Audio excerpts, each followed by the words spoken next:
जय संतोषी माँ। आप सभी भक्तों पर संतोषी माता की कृपा सदैव बनी रहे। आज शुक्रवार का दिन माता संतोषी को समर्पित है। इस दिन व्रत करने वाले जातकों को संतोषी माता की कथा का श्रवण जरूर करना चाहिए। तो चलिए सुनते हैं संतोषी माता की व्रत कथा।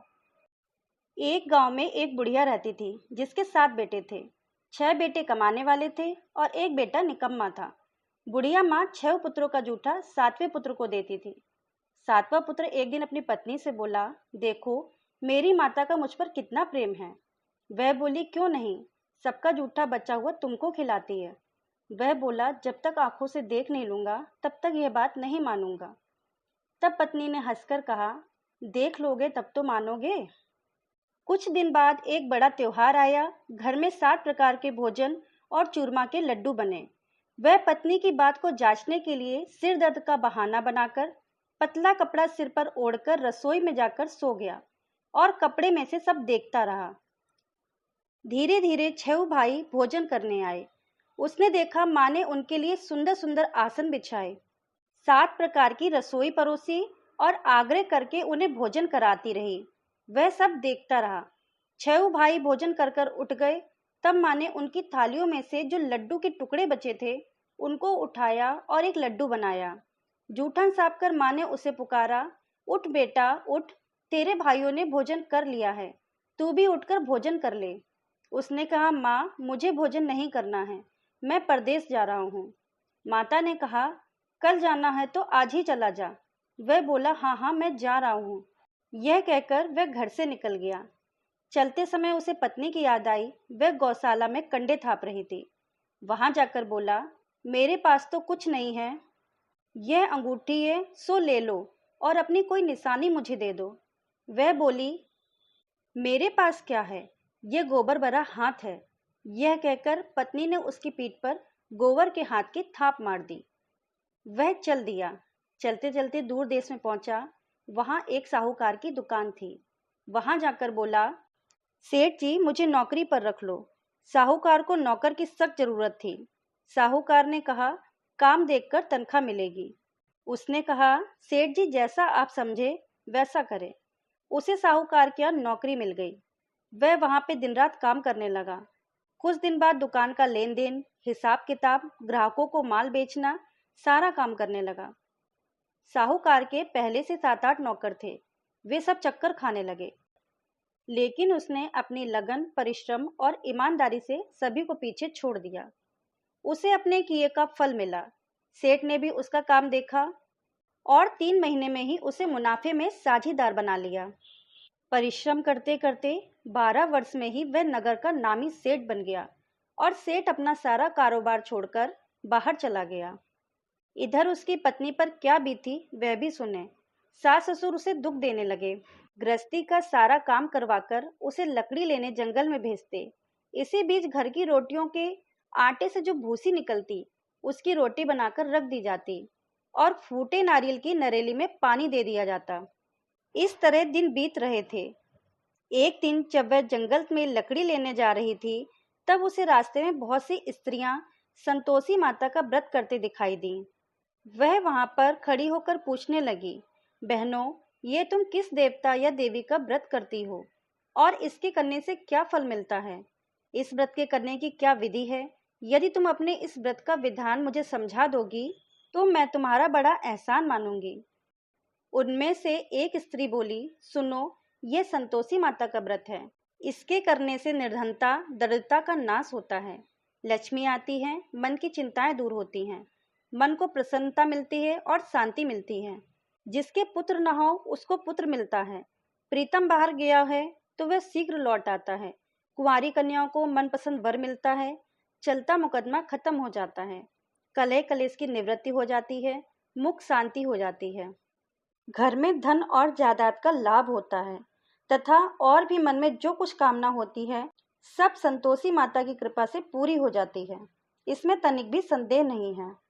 तब वह पूछने लगी, यह व्रत कैसे किया जाता है, यह भी बताओ तो आपकी बड़ी कृपा होगी।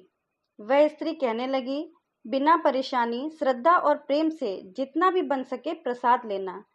5.25 पैसे से 5.25 आने तथा इससे भी ज्यादा शक्ति और भक्ति के अनुसार गुड़ और चना लेना, हर शुक्रवार को निराहार रहकर कथा कहना और सुनना, इसके बीच लगातार नियम का पालन करना। सुनने वाला कोई ना मिले तो घी का दीपक जलाकर उसके आगे जल के पात्र को रखकर कथा कहना, परंतु इसका नियम न टूटे। जब तक कार्य सिद्ध न हो नियम का पालन करते रहना और कार्य सिद्धि हो जाने पर व्रत का उद्यापन भी करना। 3 मास में माता पूरा फल प्रदान करती हैं। यदि किसी के ग्रह खोटे हैं तो माता 1 वर्ष में अवश्य उनको अनुकूल कर देती हैं। कार्य सिद्ध होने पर उद्यापन करना चाहिए, बीच में नहीं करना चाहिए। उद्यापन में 2.5 सेर आटे का खाजा तथा इसी के अनुसार खीर तथा चने का साग बनाना चाहिए। 8 बच्चों को भोजन कराना। जहाँ तक हो सके देवर, जेठ, भाई, बंधु, कुटुंब के लड़के लेना, ना मिले तो रिश्तेदारों को और पड़ोसियों के लड़के बुलाना, उन्हें भोजन कराना, यथाशक्ति दक्षिणा देना, माता का नियम पूरा करना। ध्यान रखना उस दिन घर में कोई खटाई न खाए। यह सब बातें सुन वह वहां से चल दी। रास्ते में लकड़ी के बोझ को बेच दिया और उन पैसों से गुड़ चना लेकर माता के व्रत की तैयारी करने लगी। रास्ते में संतोषी माता के मंदिर में जाके माता के चरणों में लौटने लगी, विनती करने लगी, माँ मैं बहुत दीन हूँ, निपट मूर्ख हूँ, व्रत के नियम कुछ नहीं जानती, मैं बहुत दुखी हूँ। हे माता मेरा दुख दूर करो, मैं तुम्हारी शरण में आई हूँ। माता को दया आ गई। एक शुक्रवार बीता कि दूसरे शुक्रवार को ही उसके पति का पत्र आ गया और तीसरे शुक्रवार को उसका भेजा हुआ पैसा आ पहुंचा। यह सब देखकर जेठानी मुंह सिकोड़ने लगी। इतने दिनों बाद इतना पैसा आया, इसमें क्या बड़ाई है।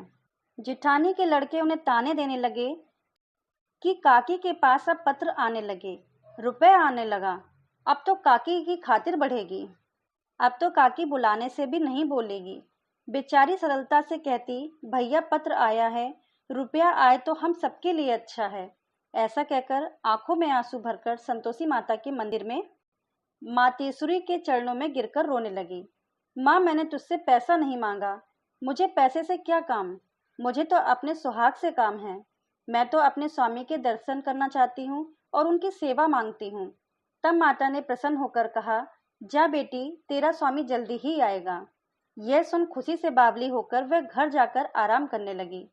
संतोषी माँ विचार करने लगी, इस भोली पुत्री से मैंने जो कह दिया है कि तेरा पति शीघ्र आ जाएगा, पर आएगा कहाँ से, वह तो इसे स्वप्न में भी याद नहीं करता।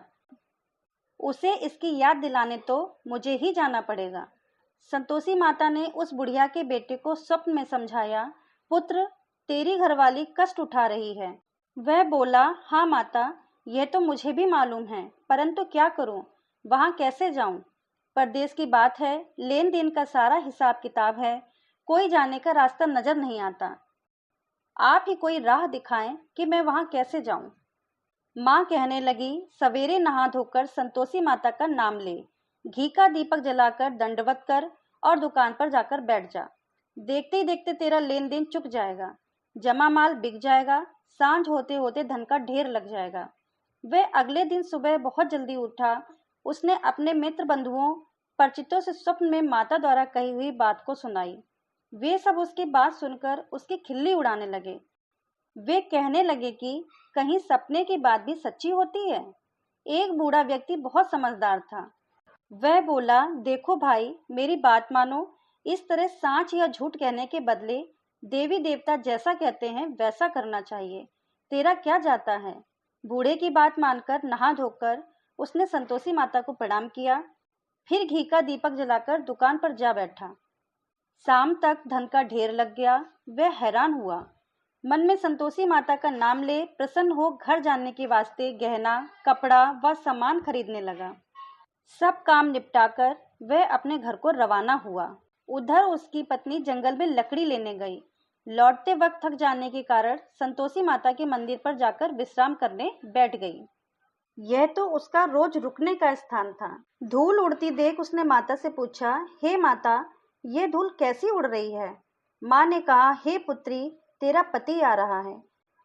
अब तू ऐसा कर, लकड़ियों के 3 बोझ बना, एक नदी के किनारे रख, दूसरा मेरे मंदिर पर और तीसरा अपने सिर पर रखकर तेरे पति को लकड़ी का गड्ढा देखकर मोह पैदा होगा। वह वहां रुकेगा, नाश्ता पानी बना खाकर माँ से मिलने जाएगा। तू लकड़ी का बोझ उठाकर जाना और बीच चौक में गड्ढा डालकर 3 आवाजें जोर से लगाना। लो सासू लकड़ियों का गड्ढा लो, भूसी की रोटी दो, नारियल के खोपरे में पानी दो, आज कौन मेहमान आया है। संतोषी माँ की बात सुनकर वह बहुत अच्छा माँ कहकर प्रसन्न मन से लकड़ियों के 3 बोझ बनाकर लाई। एक नदी के तट पर, दूसरा माता के मंदिर पर रखा। इतने में ही मुसाफिर वहां आ पहुंचा। सूखी लकड़ियां देखकर उसको इच्छा हुई कि अब यहीं विश्राम कर ले और भोजन बना खा पीकर गांव चले। इस प्रकार भोजन कर विश्राम करके वह अपने गांव में आ गया। उसी समय बहू सिर पर लकड़ी का गट्ठा लेकर आई। उसने गट्ठा को आंगन में डाल दिया और जोर से 3 आवाजें दी।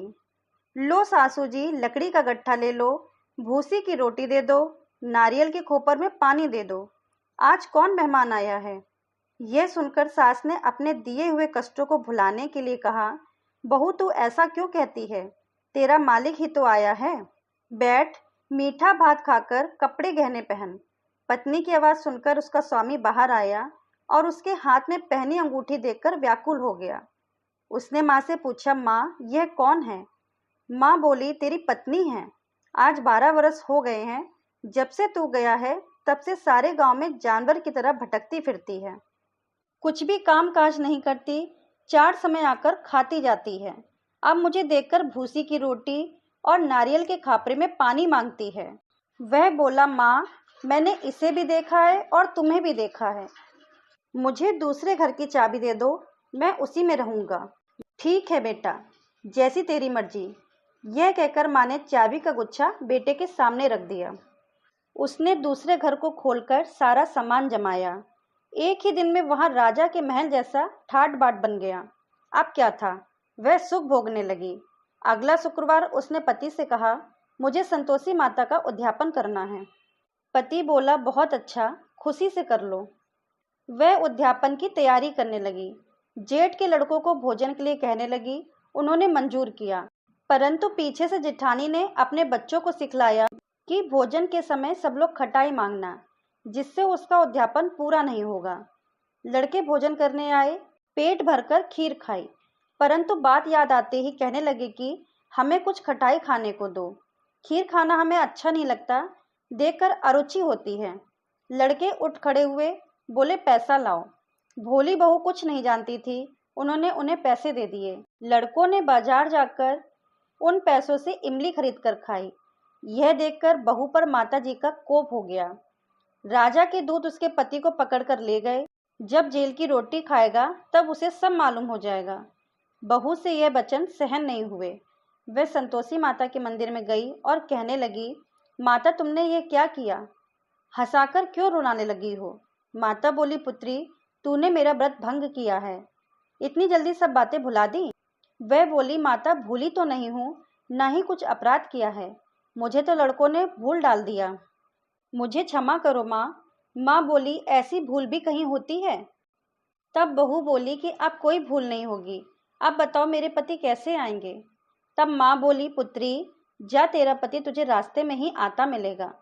वह मंदिर से निकलकर बाहर आई तो रास्ते में उसे अपना पति आता हुआ मिला। उसने पूछा कि आप कहाँ गए थे।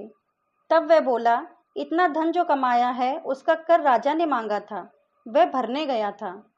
फिर वह प्रसन्न होकर बोली, अच्छा हुआ, अब घर चलो। फिर अगला शुक्रवार आया। वह बोली, मुझे माता का उद्यापन करना है। पति ने कहा, ठीक है कर लो। वह फिर जेठ के लड़कों से भोजन को कहने गई। जेठानी ने लड़कों को सिखा दिया कि तुम पहले की तरह ही खटाई मांगना। लड़के भोजन करने बैठे, लेकिन भोजन करने से पहले ही कहने लगे कि हमें खीर पूरी अच्छी नहीं लगती है, जी बिगड़ता है, कुछ खटाई खाने को दे दो। वह बोली, खटाई खाने को नहीं मिलेगी, खाना है तो खाओ। उनके उठकर चले जाने पर उसने ब्राह्मणों के लड़कों को बुलाकर भोजन करवाया। दक्षिणा की जगह उन्हें एक एक फल दिया। इसमें संतोषी माता प्रसन्न हो गई। माता की कृपा से 9 माह बाद उसको चंद्रमा के समान एक पुत्र प्राप्त हुआ। पुत्र को लेकर वह प्रतिदिन संतोषी माता के मंदिर में जाने लगी। माँ ने सोचा कि यह रोज आती है, आज क्यों न मैं इसके घर चलूं, इसका आसरा देखूं तो सही। यह विचार कर माता ने भयानक रूप बनाया। गुड़ और चने से सना मुख, ऊपर से मुंड के समान होठ, उस पर मक्खियां भिनभिना रही थीं। दहलीज में पैर रखते ही उसकी सास चिल्लाई, देखो रे, कोई चुड़ैल डाकनी चली आ रही है। लड़कों भगाओ, नहीं तो ये सबको खा जाएगी। बहू रोशनदान से देख रही थी। वहीं प्रसन्न हो उठी, आज मेरी माता मेरे घर आई हैं। यह कहकर दूध पीते बच्चों को गोद से उतार दिया। यह देखकर उसकी सास क्रोध में भरकर बोली, अरे रांड, इसे देखकर कहाँ उतावली हुई भागी जा रही है, बच्चे को भी पटक दिया। इतने में ही माँ के प्रताप से जहाँ देखो वहाँ लड़के ही लड़के नजर आने लगे। वह बोली, माँ जी, मैं जिनका व्रत करती हूँ ये वही संतोषी माता हैं। इतना कहकर उसने झट से घर के सारे किवाड़ खोल दिए। सबने माता के चरण पकड़ लिए और विनती कर कहने लगे, हे माता, हम मूर्ख हैं, अज्ञानी हैं, तुम्हारे व्रत की विधि हम नहीं जानते हैं। तुम्हारा व्रत भंग करके हमने बहुत बड़ा अपराध किया है। हे माता, आप हमारे अपराधों को क्षमा करो। इस प्रकार बार बार कहने पर संतोषी माता प्रसन्न हो गई। इसके बाद उसकी सास कहने लगी कि हे संतोषी माता, आपने बहू को जैसा फल दिया है वैसे सबको फल देना। कथा कहने वाले, सुनने वाले और पढ़ने वाले सबके मनोरथ को पूर्ण करना। बोलो संतोषी माता की जय हो। आप सभी भक्तों को ये कथा पसंद आई हो तो प्लीज़ हमारे चैनल को लाइक करिए, सब्सक्राइब करिए, शेयर करिए, बेल आइकन को प्रेस करिए ताकि आने वाली वीडियो की नोटिफिकेशन आपको तुरंत ही मिल सके। कथा को सुनने के लिए, अपना अमूल्य समय देने के लिए धन्यवाद भक्तों।